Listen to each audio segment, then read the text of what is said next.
The brain processes 400 billion bits of information a second, but we're only aware of 2,000 of those. But our awareness of those 2,000 bits of information are just about the environment, our body, and about time.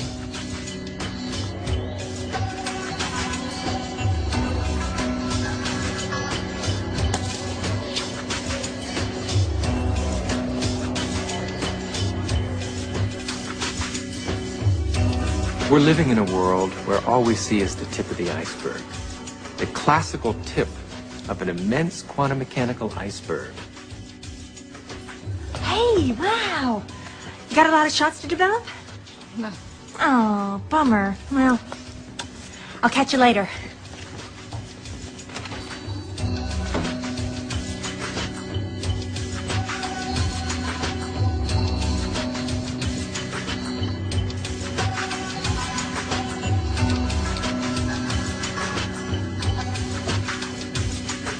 If the brain is processing 400 billion bits of information, and then our awareness is only on 2,000, that means reality is happening in the brain all the time. It's receiving that information, and yet we haven't integrated it.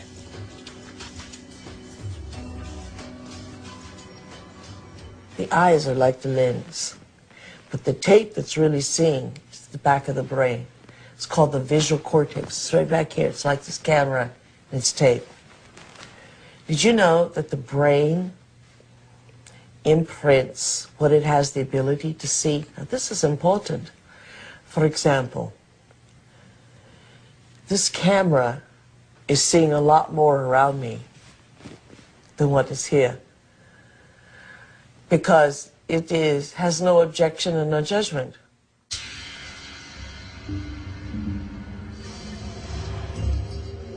The only movie that's playing in the brain is what we have the ability to see.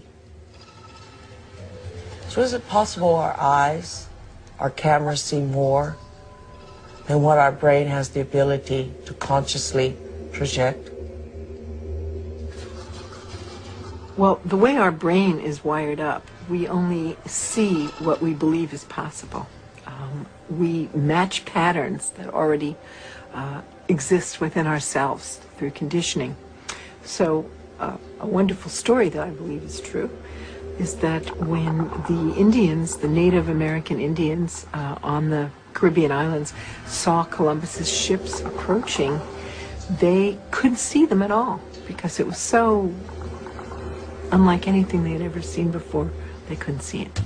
When Columbus's armada landed in the Caribbean, none of the natives were able to see the ships, even though they existed on the horizon.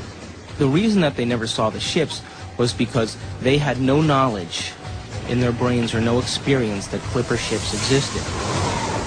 So the shaman starts to notice that there's ripples out in the ocean, but he sees no ship, but he starts to wonder what's causing the effect. So every day he goes out and looks and looks and looks, and after a period of time, he's able to see the ships. And once he sees the ships, he tells everybody else that ships exist out there because everybody trusted and believed in him. They saw them also.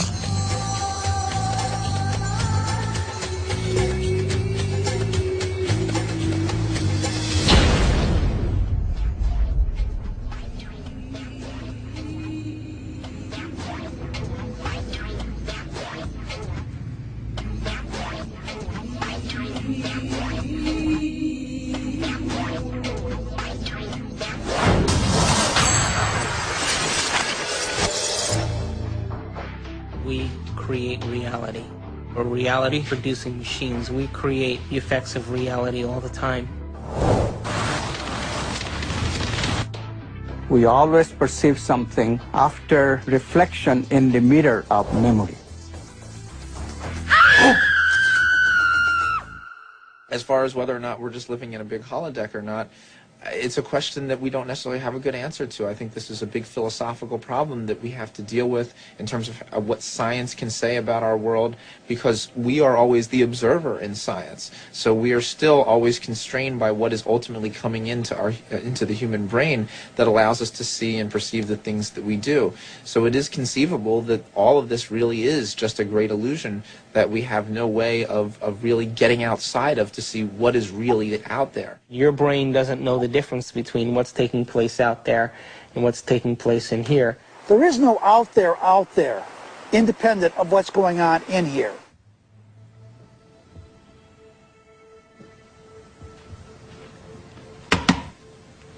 You okay?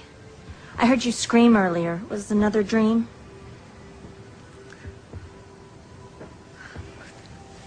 You were an Indian, watching Columbus's ship materialize out of thin air. Wow. And this medicine man kept hitting you. Cool. Hey, maybe it was a past life, or a parallel reality, or a future life. That's weird. Or maybe that dream was trying to tell you the truth. I guess it just depends on what you think is real. Maybe you should try different anxiety pills. My pills are fine, okay? Thank you. Oh. I have to go get dressed. I hope you feel better, Amanda.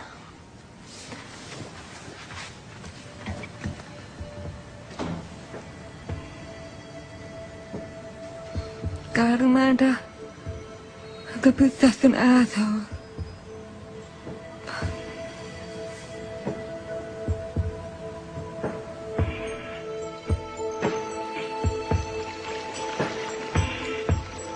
There actually are choices in the direction of how a life can go that are contingent upon small level quantum effects not being washed out.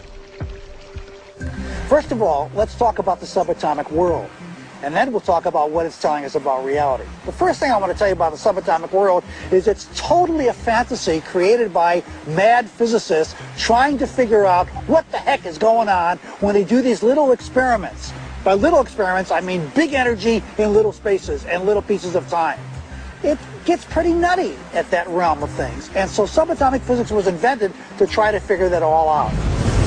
We need a new science down there. It's called quantum physics, and it is subject to a whole range of debatable hypotheses, thoughts, feelings, intuitions as to what the heck is really going on. Matter is not what we have long thought it to be. To the scientist, matter has always been thought of as sort of the ultimate in that which is static and predictable. Within all the atoms and molecules, all the space within the particles take up an insignificant amount of the volume of an atom or molecule, the fundamental particles. The rest of it is vacuum. What seems to happen is that particles appear and disappear all the time. So where do they go when they're not here? Now, that question is tricky. I'm going to give you two answers. Answer number one, they go into an alternative universe where the people in that universe are asking the same question about those particles when they come into our universe. They say, where do they go?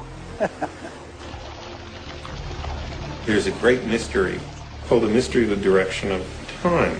There's a certain sense in which the fundamental laws of physics that we have don't make any interesting distinction, say, between past and future.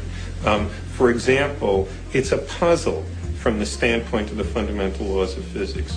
Why we should be able to remember the past and not have the same kind of epistemic access to the future. It's a puzzle from the standpoint of these laws why we should think something like, by acting now, we can affect the future but not the past. These things, that we have a different kind of epistemic access to the past and the future, that we have a different kind of control by acting now over the future than we do over the past. These things are so fundamental to the way we experience the world that that it seems to me not to be curious about them is to be, 3/4 of the way to being dead.